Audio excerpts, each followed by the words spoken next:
Parce que je ne sais pas si vous vous rappelez, la première édition c'était à Sorano en 2013. Et machallah, de 2013 à 2018, ESUP Dakar a beaucoup grandi.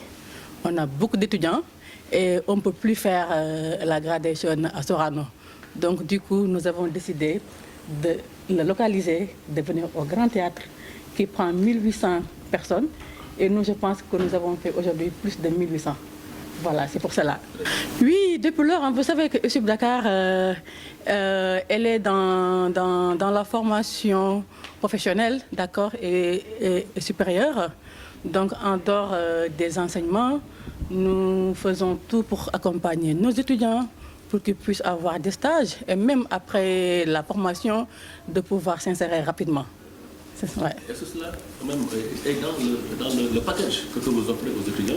Oui, effectivement, c'est dans le package qu'on offre aux étudiants. On leur dit que ESUP, c'est une école de formation professionnelle, mais avec nos partenaires, d'accord, les entreprises et les autres, on essaie de tout faire pour signer des conventions de partenariat pour que nos étudiants puissent avoir des stages, des visites d'entreprise et comme je vous ai dit tantôt, de pouvoir trouver un travail dès qu'ils terminent leur formation. C'est ça, mais quand même, on ne promet pas à tous les étudiants de pouvoir faire un stage ou bien d'avoir un travail. Mais en tout cas, toutes les conventions qu'on signe avec nos partenaires, nous sommes en train de faire notre mieux. Exact. Bien sûr, ESUP Dakar fait partie de ces fédérations d'établissements d'enseignement supérieur privé. Je pense que même tout à l'heure, je l'ai cité dans mon discours, j'ai remercié la Fédération des écoles d'enseignement supérieur privé du Sénégal, qui est la FEPES. ESUP Dakar fait partie de la FEPES. Voilà, donc forcément, nous travaillons avec l'État, nous recevons des prises en charge venant de l'État, nous avons aussi des étudiants pris en charge par l'État. Voilà, aujourd'hui, on a choisi le thème sur l'employabilité et l'emploi des jeunes de l'enseignement supérieur, enjeux et perspectives. Vous savez qu'actuellement, les universités publiques, de même que aussi les écoles privées, forment beaucoup d'étudiants. Et à la fin, qu'au Sénégal, de même qu'à l'étranger, tous les étudiants ne peuvent pas travailler dans des bureaux.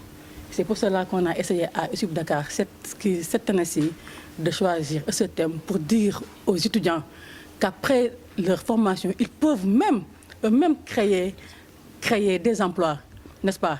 Ils peuvent eux-mêmes créer des entreprises et même surtout réaliser leurs projets.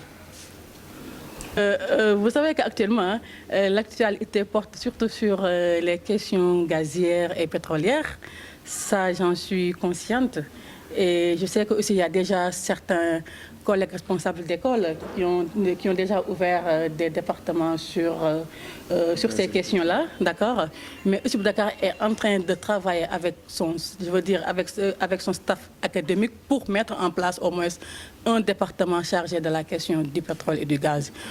Je ne peux pas vous dire que ce sera dans 1 an ou bien 2 ans, mais Inch'Allah, très bientôt, vous allez avoir des filières, n'est-ce pas, qui vont parler de la question du pétrole et du gaz à ESUP Dakar.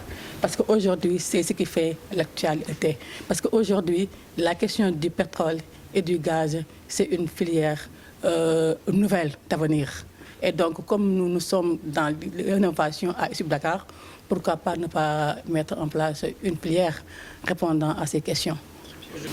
Aujourd'hui, je pense que nos défis à ESUP Dakar, premier défi, c'est de doubler, monsieur le responsable communicant, monsieur Fabo, le nombre d'étudiants qu'on reçoit par année à ESUP Dakar.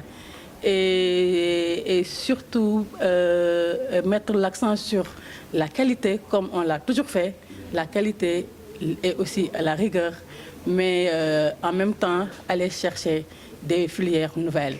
Insérer les jeunes dans l'emploi.